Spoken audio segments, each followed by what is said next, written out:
Leo was a father. That was the first and last thing he knew for sure. He sat in the driver's seat of his 20-year-old sedan, the engine off, the silence inside the car, a hollow drum against the patter of a relentless city rain. His knuckles were white on the steering wheel. In the rearview mirror, he saw his daughter, Maya, asleep in her car seat, her small face serene, untroubled by the paper in his pocket. The paper was a rejection. It was a polite, formally worded denial for the apartment he had just viewed, the one he had pinned all his remaining hope on. It was his last chance. The building was old. The unit was small, but it was clean. It was safe, and it was a price he could just barely manage if he ate nothing but rice for 3 months. Now even that was gone. He had $112 in his bank account. He had a quarter tank of gas. He had a daughter who deserved a home, a warm bed, a place to put her drawings other than a cardboard box.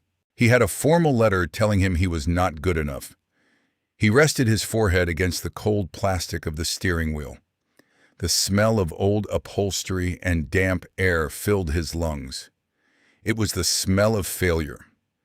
He had been breathing it for a year, ever since Sarah passed, ever since the workshop folded, ever since the world had decided he was a ship to be scuttled. A movement outside caught his eye. On the curb, just a few feet from the grand stone entrance of the building that had just rejected him, a woman sat on the wet pavement. She was impeccably dressed in a dark wool coat, her hair pulled back in a sleek knot, but her shoulders shook with violent, silent sobs. Her face was buried in her hands. The rain slicked her expensive coat and darkened the concrete around her, but she seemed not to notice or care. People walked by, huddled under umbrellas, their gazes sliding away from her, embarrassed or indifferent. She was an island of private grief in a public storm. Leo watched her for a long moment. He had nothing. He had less than nothing. His own grief was a constant, heavy coat he wore every day. He had no room for anyone else's sorrow. He should just start the car and drive away, find some cheap motel for the night, and figure out how to break the world to his daughter in the morning. But he thought of Sarah. He thought of the way she would have stopped, the way she would have offered a hand without a second thought. He couldn't do that. He couldn't bring a stranger near his daughter, but he couldn't just leave her there either. He rolled down the passenger window. The sound of the rain grew louder. "Excuse me," he said, his voice rough. The woman didn't look up. "Ma'am," he tried again, a little louder, "you can't sit there. You'll get soaked." She finally lifted her head. Her face was a mess of tears and smudged makeup, her eyes red-rimmed and lost. She looked at him, then through him, as if he were just another part of the miserable gray day. "I know," she whispered, her voice cracking.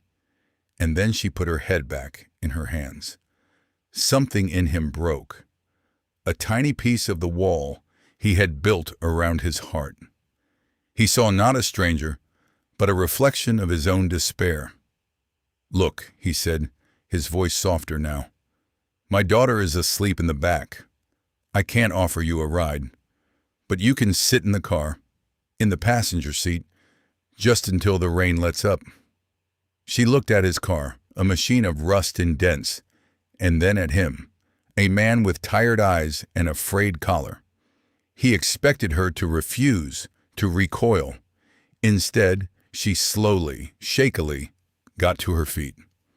She walked to the passenger door and opened it, folding herself into the seat with a weary sigh. She didn't say thank you. She just sat there, staring out at the rain-streaked windshield, her tears now flowing silently. But what Leo didn't know, what nobody could have known, was that this woman owned the very building that had just crushed his last hope. And this small, simple act of kindness, offered from the very depths of his own failure, was a key turning in a lock he didn't even know was there. If stories like this mean something to you, hit subscribe. And tell us in the comments where you're watching from. His name was Leo. He had once been a man who built things. He had learned the language of wood from his father, a quiet man who could read the history of a tree in its grain. Their garage had always smelled of sawdust and varnish, a scent Leo associated with safety, with purpose. His father had taught him how to join wood without nails, how to plane a surface until it was as smooth as water, how to feel the life still lingering in a fallen oak. His hands, now calloused from warehouse jobs and cheap labor, had once been things of skill and precision. He met Sarah in a library. She was studying architecture, and he was looking through books on 18th century furniture design.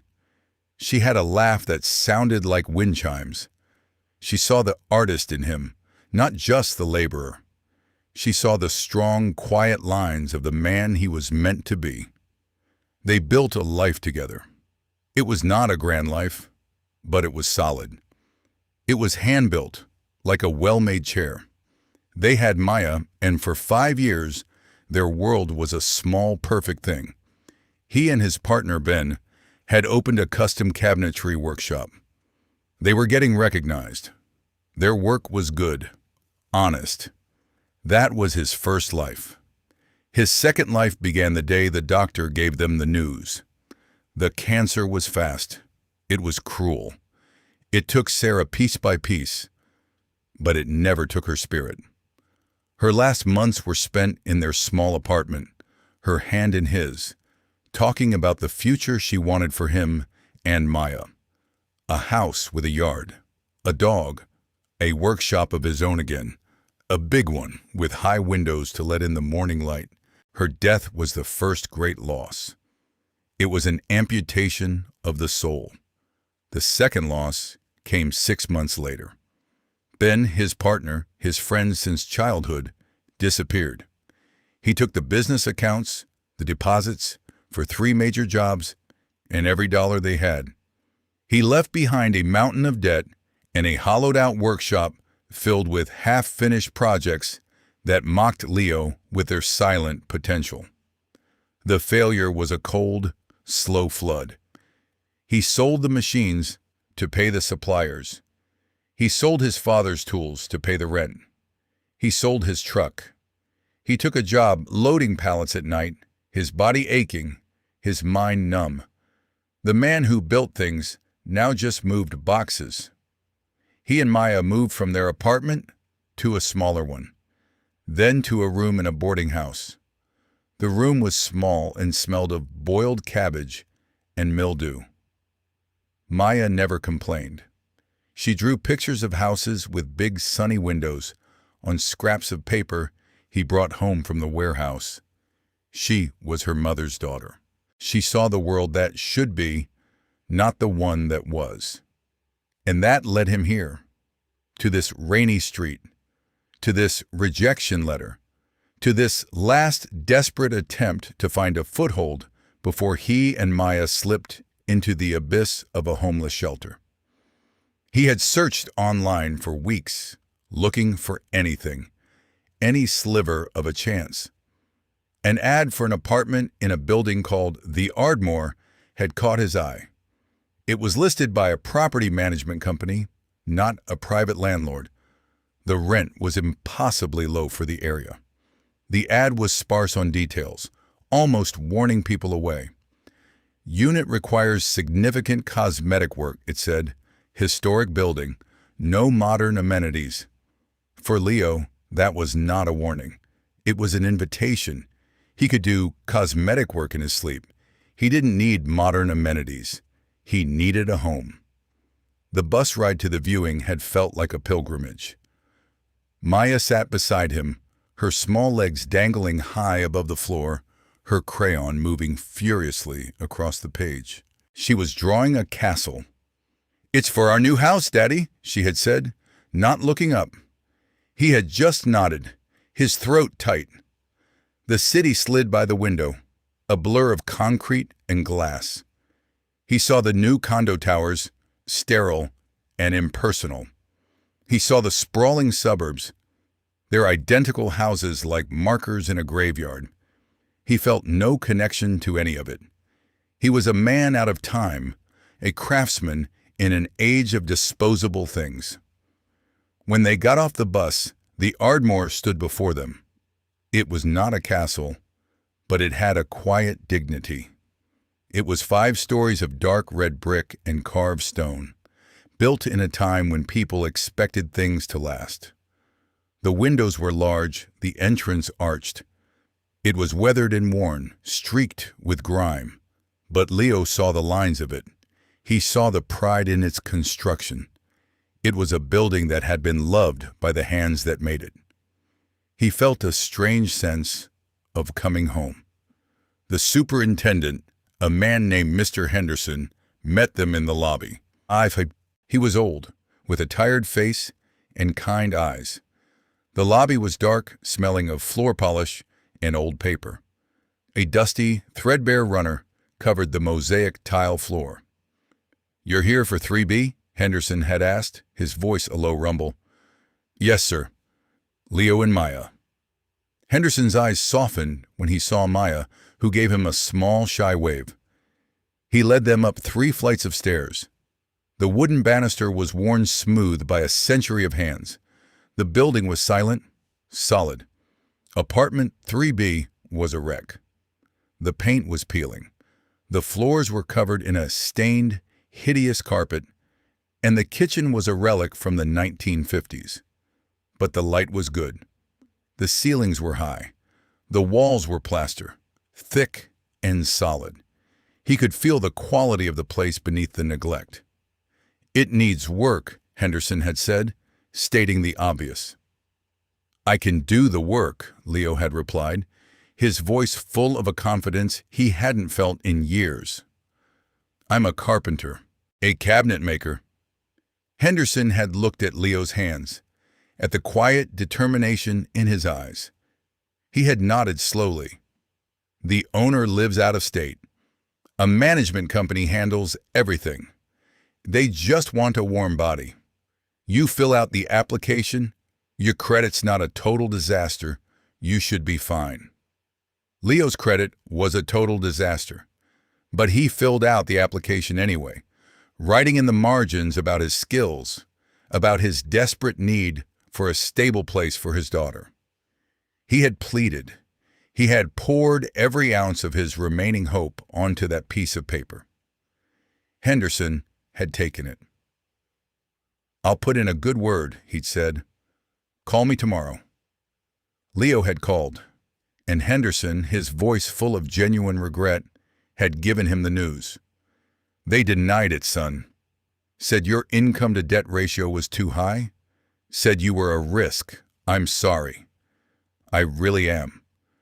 And now he was here, in his car, with a crying stranger who was sitting in the warmth he had made, while the building that rejected him loomed in the rain-streaked window like a stone fortress.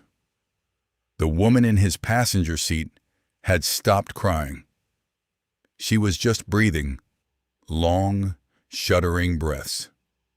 The silence stretched, filled only by the rhythmic squeak of the wipers and the soft breathing of his sleeping daughter. He did not know what to say. There were no words for this kind of grief, his or hers. He reached into the back seat and fumbled in Maya's bag. He found her water bottle, the one with the cartoon unicorn on it. He opened it and held it out to the woman. "Here," he said. She looked at the unicorn, then at him. A flicker of something, surprise, maybe gratitude, crossed her face. She took it, her fingers brushing his. Her hand was cold. She drank slowly, carefully. When she was done, she screwed the cap back on and held the bottle in her lap, tracing the outline of the unicorn with her finger.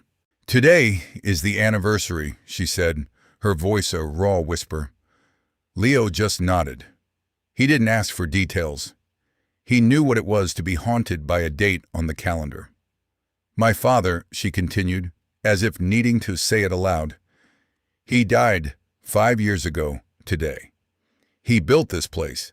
That building, she gestured with her chin toward the Ardmore. He built it with his own hands. He was a stonemason. He loved it more than anything.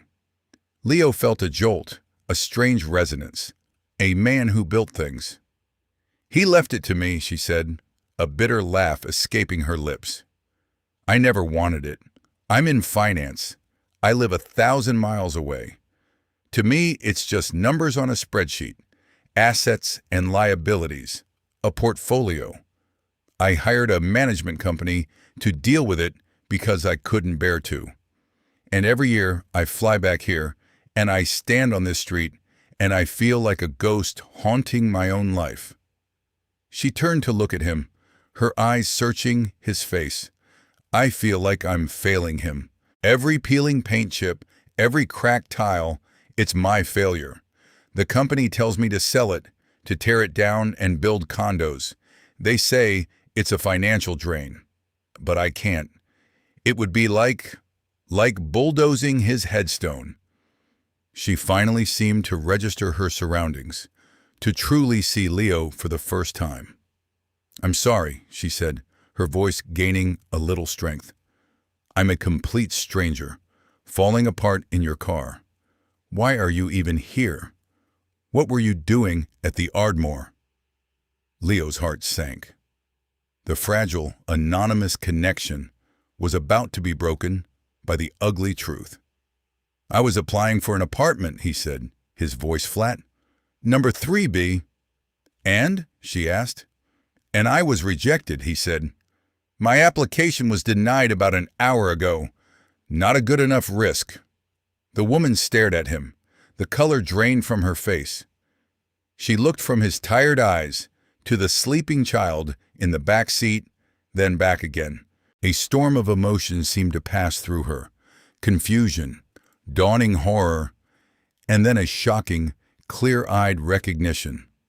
The management company, she whispered. They handle the applications. They follow a formula.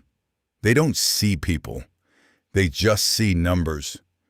She looked at the rejection letter, which was still sticking out of his coat pocket. Then she looked at the unicorn water bottle in her hands. My name is Clara, she said, her voice suddenly firm, clear. Clara Vance. My father was Arthur Vance. I own the Ardmore. The world stopped. The rain, the wipers, the hum of the city all faded away. It was just the two of them, two broken people in a broken-down car, suspended in a moment of impossible coincidence.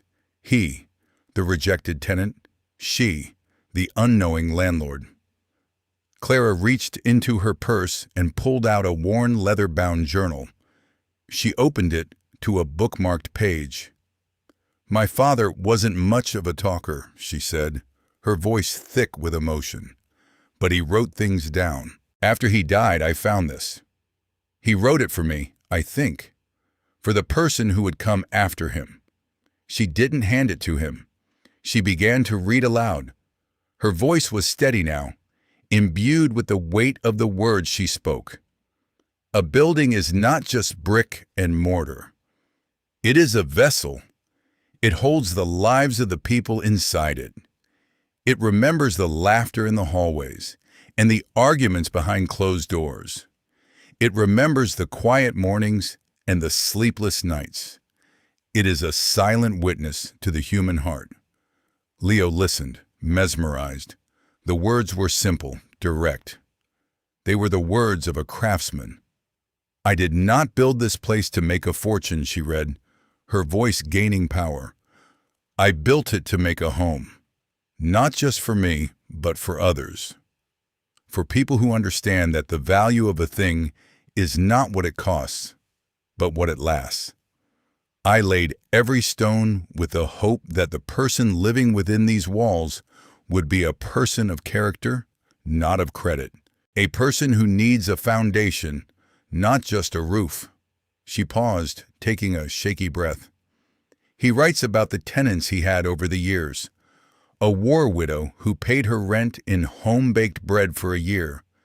A young artist who painted a mural in the basement. People the world had overlooked. He gave them a place because he saw their worth, not their wealth.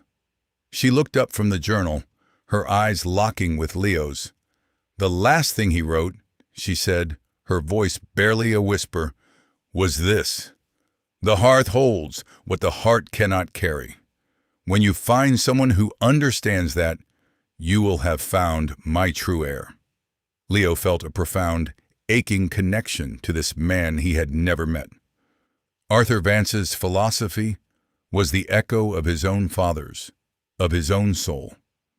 It was the creed he had tried to live by before the world broke him. The idea of a hearth holding the burdens of the heart, it was a truth he felt in his bones. He thought of Maya, his small, resilient daughter. He thought of his grief for Sarah, a weight too heavy to carry alone. He thought of this building, a place that felt like it was waiting for him. He didn't cry. The tears were frozen somewhere deep inside him, but his throat grew tight, and he could only nod, a small jerky movement that conveyed all the understanding in the world. He saw it all now.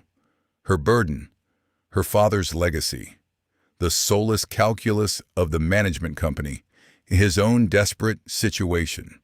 It was all one story, tangled together by fate and a rainy afternoon. Clara closed the journal. The moment of revelation passed, replaced by a quiet, fierce determination in her eyes. She was no longer the weeping woman on the curb. She was Arthur Vance's daughter. Have you ever found a place or a person that felt like it was waiting for you? Tell us in the comments. And if you're enjoying this story, take a second and subscribe. "They made a mistake," Clara said. "It was not an apology. It was a statement of fact." She pulled out her phone. Her fingers, which had been trembling just minutes before, moved across the screen with speed and precision. She made a call. "It's Clara Vance," she said, into the phone. There was no preamble. "I'm standing outside the Ardmore. You will terminate my contract with your management company. Effective immediately? No, I don't care about the penalty clause. You will also reverse the rejection for the applicant for apartment 3B. His name is Leo, yes, right now. And you will draft a new lease agreement. Rent is to be set at $100 a month." Leo's head snapped up. He started to speak, to protest, but she held up a hand, silencing him. "I will handle the building myself from now on," she finished. "Send all files and keys to Mr. Henderson. Goodbye." She ended the call and tossed the phone into her purse. She turned to him, her face pale but resolute. "Mr. Henderson has a spare key to 3B, she said. "It's yours, if you want it." Leo was speechless. The world had tilted on its axis. The whiplash from utter despair to impossible hope left him dizzy. "I can't," he stammered. $100, that's charity. I can't accept that." "It's not charity," she said, her voice sharp. "It's a contract. My father's building is falling apart because it is being managed, not cared for. I saw your application. You're a master carpenter. You know how to build things. I do not. The apartment needs work. The whole building needs work. Your rent is $100. Your job, if you choose to accept it, is to be the building's caretaker, to fix what is broken, to restore what has been neglected. You will be my partner in honoring my father's legacy. Your salary will be drawn from the building's accounts. We will bring this place back to life together." It was not a handout. It was a purpose. It was a lifeline thrown to a drowning man. And the rope was made of the very skills he thought he had lost forever. It was a chance to build again. "Okay," he whispered. The word felt small and inadequate, but it was all he had. "Okay," she replied, a small watery smile finally touching her lips. He started the car. The engine turned over with a comforting rumble. The rain had softened to a drizzle.